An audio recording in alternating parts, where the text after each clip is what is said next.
प्यारे दोस्तों, प्यारे साधकों, भक्तों, इबादत, भक्ति, इस विषय की ओर हम आगे बढ़ रहे हैं। जितना बोले इतना कम है। मुझे पता है बोलने का ये विषय नहीं है, लेकिन एक ही माध्यम है जो प्रबल माध्यम है साधक को समझाने के लिए, भक्तों को बताने के लिए। इसलिए वाणी का प्रयोग करना पड़ता है। जब भक्ति के महामार्ग भक्ति पर चल के जब स्वधाम में मनुष्य का प्रवेश हो जाता है, फिर शब्द की जरूरत नहीं रहती। आगे कहा है मैंने, धर्म ईमान की बातों से तेरा ना भरेगा दिल। धर्म ईमान की बातों से तेरा ना भरेगा दिल। खोजी प्राणी होता है जो व्यक्ति खोजी होता है, शोध करना जिसका स्वभाव होता है। और साधारण व्यक्ति जो होता है, असाधारण की बात नहीं है, साधारण व्यक्ति जो होता है उसे मन में प्रश्न काफी उठते हैं और अपने प्रश्न के समाधान के लिए अलग अलग जगह पर वो भटकता है। भक्ति कैसे करनी चाहिए, भक्ति में लीनता नहीं रहती है, कौन सा जाप करना चाहिए, कौन से जाप से हमारा जल्दी हमारी यात्रा में सरलता हो जाए, ऐसे काफी प्रश्न मन में उठते हैं। कोई भी वक्ता को देखो, एक ही भीड़ वहां होती है, इनमें से प्रश्न उठते ही रहते भक्तों के मन में। मंच पर बैठा हुआ, व्यासपीठ पर बैठा हुआ बंदा अपने हिसाब किताब से, उसका हिसाब किताब होता है ना सबका अपना, अपने हिसाब किताब से वो जवाब देता है। अपने हो सकता है कि अनुभव का अभाव भी हो, बात करता हो, सत्संग करता हो, कथा करता हो, लेकिन अनुभव का अभाव हो, आध्यात्मिक अनुभव जिसके पास ना हो, कभी झलक नहीं पाई हो, ऐसा भी हो सकता है। और एक पैर पर बैठा हुआ साधारण आदमी कभी कथा में नहीं गया हो, फिर भी सिद्ध हुए, ऐसा भी हो सकता है। तो दोस्तों, लोग अलग अलग साधु संतों को जा जाकर पूछते हैं, क्योंकि रामायण कुछ और कहती है, गीता कुछ और कहती है, भागवत कुछ और कहता है, गरुड़ पुराण कुछ और कहता है। तो इसमें सत्य क्या, ये जानने के लिए बंदा इधर उधर जहाँ भी धार्मिक सत्संग चलता होता है वहां जाता है। लेकिन मैं कहती हूँ कि जो सच्चे सवाली होता है उसका दिल धर्म ईमान की बातों से तेरा ना भरेगा दिल। बातें अच्छी अच्छी सुनने से दिल नहीं भरेगा, क्षणिक ठीक लगता है धर्म की बात, ईमान की बात और सब जो पूजा पाठ एक्सेट्रा, थोड़ा ठीक लगता है, थोड़ी देर अच्छा लगता है, लेकिन दिल नहीं भरता है। आज एक संत के पास जाकर पूछते हैं, हाँ कर देते हैं कि हाँ समझ में आ गया, लेकिन अंदर से शंकित है। फिर दूसरे के पास जाकर पूछता है, तीसरे के पास जाकर पूछता है, सब अलग अलग जवाब देते तो ज्यादा भटक जाते हैं। तो धर्म ईमान की बातों से तेरा ना भरेगा दिल। केवल बातों से दिल नहीं भरेगा, तुझे हमेशा कुछ न कुछ लगेगा कि खाली हूं, कुछ नहीं है, खाली पात्र है। पुराने को उसी को जानना है। धर्म ईमान की बातों से तेरा ना भरेगा दिल, उसी को जानना है। वाकई में तू उसे जानना चाहता है, उसका साक्षात्कार करना चाहता है, उसी को जानना है। तो जग से तू अनजान पहले हो, जग से अनजान पहले हो, दुनियादारी से अनजान हो जा। जहाँ जाएगा वही चीजें मिलेगी जो चीजें तुझे परितृप्त नहीं कर सकती है। जहाँ जाएगा तो वहाँ भीड़ मिलेगी, कहीं स्वार्थ मिलेगा, कहीं दक्षिणा की बात होगी, कहीं चमत्कार की बातें होगी, कहीं कुछ और भी गलत होगा। मुझे ये सब नहीं बताना है, लेकिन अगर तू हकीकत में उसको जानना चाहता है, हकीकत में, तो इस दुनिया से पहले अनजान हो जा। ऐसा कहना का मतलब नहीं कि तू घर छोड़ दे, परिवार छोड़ दे, बीवी बच्चे को या पति को छोड़ दे, ये मेरा तात्पर्य नहीं है कहने का। तात्पर्य ये है कि जो सब है उसकी जगह पर है, वो बाहर की लीला है, माया है। उस लीला में बाहर से रमते रहो, लेकिन अंदर से तेरा तार उसके साथ सतत जोड़ने का प्रयास, सतत इंटीग्रिटी, समग्रता से कॉन्स्टेंटली, कंटिन्यूअसली तो उसके साथ जुड़ने का प्रयास करेगा, तो घर बाधा नहीं बनेगा, परिवार बाधा नहीं बनेगा। तुझे एक इलम आ जाएगा तेरे हाथ में कि कैसे टेकल करना घर परिवार को। भले बाधा रूप है, उसमें भी हो सकता है क्योंकि सब भक्ति के पक्ष में ना हो, सब साधना के पक्ष में ना हो, कुछ लोग गलत रास्ते पर भी हो, वे लोग कोशिश भी करेंगे आपकी शांति का भंग करने के लिए। लेकिन अगर तू पूरे पूरे भरोसे के साथ और समग्रता के साथ यात्रा कर रहा है तो एक तरफ बाहर की लीला चलेगी और दूसरी ओर अंतर यात्रा शुरू होगी, और वह यात्रा में वेग आता जाएगा, गति बढ़ती जाएगी, रफ्तार बढ़ती जाएगी। लेकिन पहले दुनिया से अनजान हो जा। दुनिया से जब तक तो अनजान नहीं हुआ, मतलब जब तक तो संसार में डूबा हुआ, तेरा मन संसार में, लालसाओं में, वृत्तियों में डूबा हुआ रहेगा, तब तक कितनी भी धर्म ईमान की बातें सुन ले तेरी मदद नहीं होगी, बिल्कुल नहीं होगी। खैर आगे बढ़ते हैं। जमाने से चला जा दूर इतना, कोई ढूंढ ना पाए। जमाने से चला जा दूर इतना, कोई ढूंढ ना पाए। दूसरा रास्ता है, एक तो लीला में रमते रहो बाहर की तरह, बाहर से सब खिलौने हैं ऐसा मानकर कोई भी खिलौना कभी भी छूट जाएगा, टूट जाएगा, और अंतर की यात्रा चालू रखो।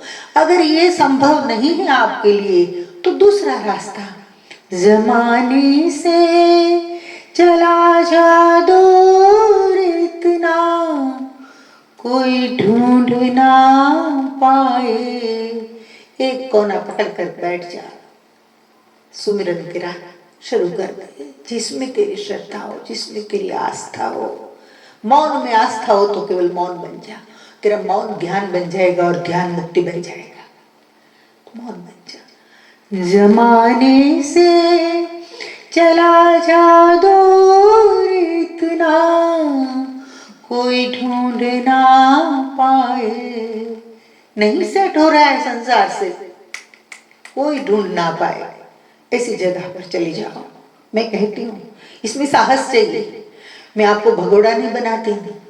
संसार में रस बहुत होता है और संसार में बहुत रस लेने वाले लोग ऐसे सत्संग में भी रस लेते हैं और फिर टीका करते हैं कि घर छोड़ने की बात तो ये करते हैं। मैंने पहले कह दिया कि कुछ मत छोड़ो, अगर आपकी क्षमता है तो संघर्ष करते रहो, अंतर यात्रा में आगे बढ़ जाओगे। लेकिन अगर वो ज्यादा विक्षिप्त कर रहा है आपको तो जमाने से चला जा दूर इतना, कोई ढूंढ ना पाए। आगे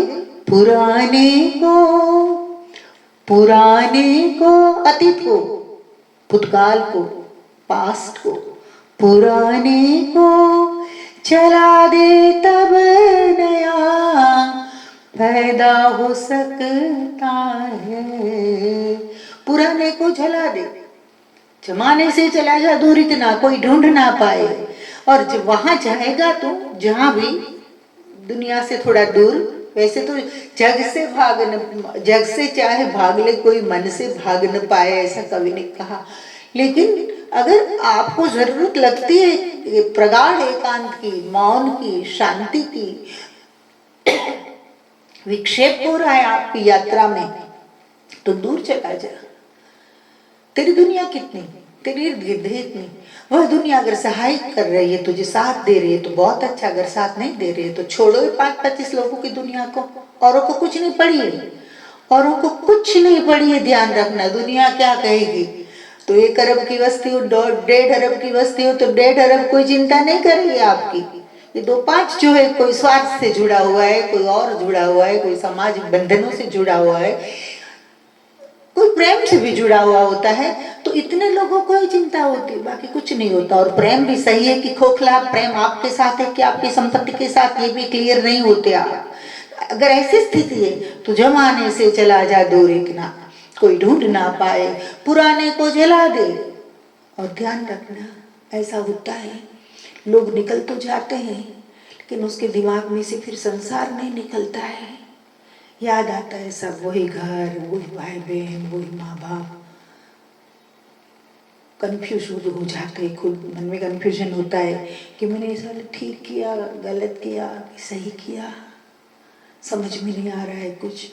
और फिर ये छोड़ने के बाद भी अगर इतनी चिंता हो रही है तो फिर कोई मतलब भी नहीं है छोड़ने का।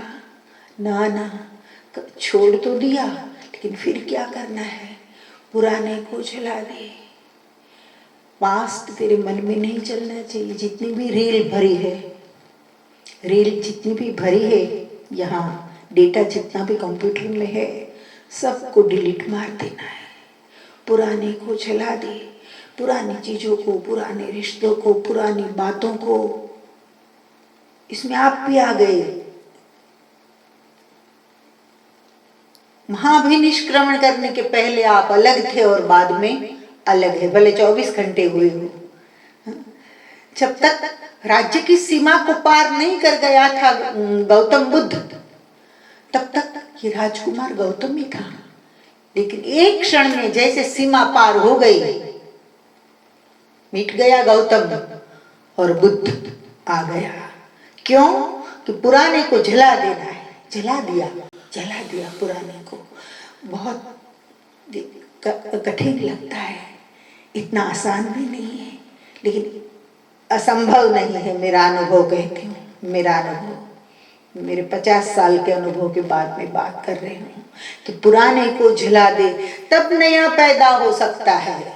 जगह ही नहीं है, तेरे दोनों हाथ कूड़े करकट से भरे हैं और कोई प्रसाद देने के लिए हाथ फैला है आपके सामने के लिए, जी प्रसाद, लेकिन आपके हाथ कूड़ा करकट से भरे हैं तो प्रसाद लेंगे कहाँ से? वैसे ही मन कूड़ा करकट से भरा है, अतीत से भरा है, पास्ट से भरा है। जो पास्ट दुखमय है, पीड़ादायक है, परेशान करने वाला है, उसे आपकी भूलने की तैयारी नहीं है। तो भगवान को उतरना है आप में, मिलना है आपको, प्रसन्न करना है आपको, लेकिन रोना छोड़ने के लिए आप तैयार नहीं है, तो प्रसन्नता के लिए जगह कहाँ रही? तो पुराने को जला दे, तब नया पैदा हो सकता है। और जितने भी ज्ञानी पुरुष हुए पृथ्वी पर, प्रबुद्ध पुरुष हुए, जितने भी, महावीर को ले लो, गौतम को ले लो, कृष्ण को ले लो, राम को ले लो, जितने भी प्रबुद्ध पुरुष हुए हैं, उन लोगों ने पुराने को जलाया है, तब नया पैदा हुआ। राम 14 साल तक अयोध्या को छोड़कर वनवास गए, वनवास दिया गया था राम को, लेकिन राम कभी दुखी नहीं हुए उस बात पर। प्रसन्नता में अभिषेक तथा ममले वनवास दुखत मुखाम्बुजस्य रघुनंदनस्य में सदास्तु सा मंजुल मंगल प्रदा। कि राज्याभिषेक की बात आई थी तो राम का कोई खुश नहीं थे विशेष, और वनवास की बात आई तो उसके चेहरे पर म्लानता नहीं आई, म्लान नहीं हुआ उसका चेहरा, दुखी नहीं हुआ। तो पुराने को जला दे, तब नया पैदा हो सकता है। 14 साल रहे वन में, लेकिन एक बार भी अयोध्या के वैभव को याद करके राम रोया नहीं है।